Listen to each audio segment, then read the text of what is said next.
Hello students, we are discussing about Elizabethan drama. We have already discussed first point, and second point here is that pre-Elizabethan drama or pre-Shakespearean drama.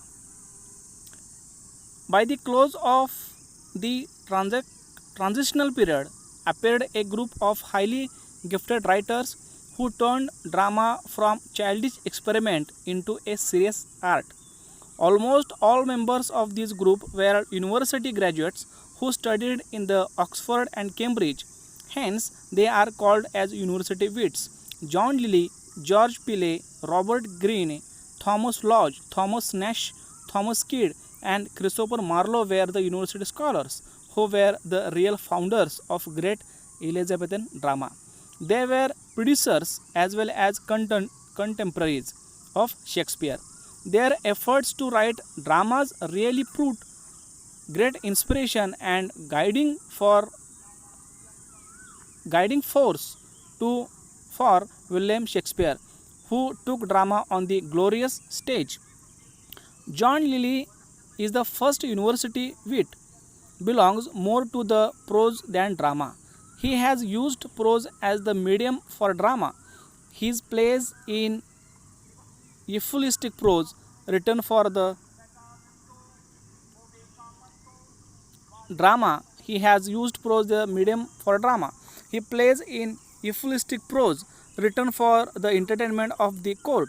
He has refined the courtly plays. Most comedian written on classical subjects. Lilly made his name with Ephesus and later on produced the best plays like Campaspe, Endymion, Law's Metamorphosis. His plays are highly artistic with the charm of fancy, wit, and satire. They prepared the way for romantic comedy of Shakespeare. George Pillay is another university scholar whose plays show great variety of subjects.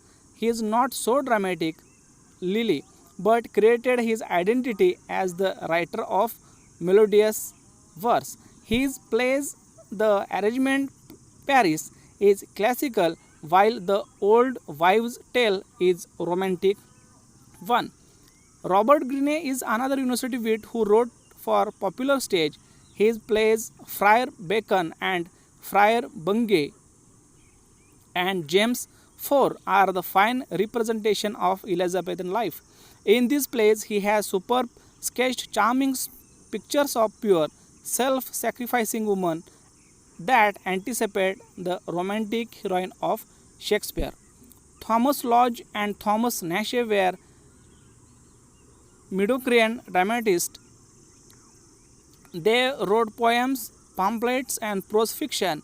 They contributed very little to the development of Elizabethan drama. Lodge wrote a defense of plays in which he has defended the drama from the attack of Gaston in his school of abuse. Beside his major contribution to English drama, Lodge wrote the novel Rosalind, which Shakespeare refashioned in As You Like It. Thomas Nashe wrote a picaresque novel, The Unfortunate Traveller or The Life of Jack Wilson, that had enough development in English fiction. Thomas Kidd and Christopher Marlowe contributed to the development to the English drama by supplying thrilling actions demanded by the public. Kidd's masterpiece, The Spanish Tragedy, is the Raven tragedy written under the influence of Seneca, a Roman tragedian. The play earned wide reputation and really marked distinct era in the development of English tragedy. It has its sensational plot with his ghost intrigue, violence, and bloodshed. Shakespeare followed the sensationalism of Kidd in his tragedy Hamlet. Christopher Marlowe is the youngest but the greatest of all university wits. He has blamed of atheism and immorality. He was killed in the drunken brawl at the age of 29 just. In his short dramatic literary career, he wrote 6 marvelous plays which reflect Gilles passion, and fervor. His major works are the four plays: The Massacre at Paris, Dido, The Queen of Carthage, and the non-dramatic poem Hero and Leander. The first play, Tamburlaine, deals with man's lust for power. It brought Marlowe wide popularity, but his real achievement as dramatist was proved through his second play, Dr. Faustus. It is a story of a distraught man who, for the sake of knowledge and power, sells his own doom. Thus, the tragedy of Faustus is caused by the weakness of his own character. Again, the play The Jew of Malta is a story of man's greed for wealth as well as revenge for enemy, and Edward is the Marlowe's historical play, which made a way to Richard King John and other historical plays of Shakespeare. Marlowe's plays are not common men was not common but grants who are consumed by their burning passion that caused for their doom.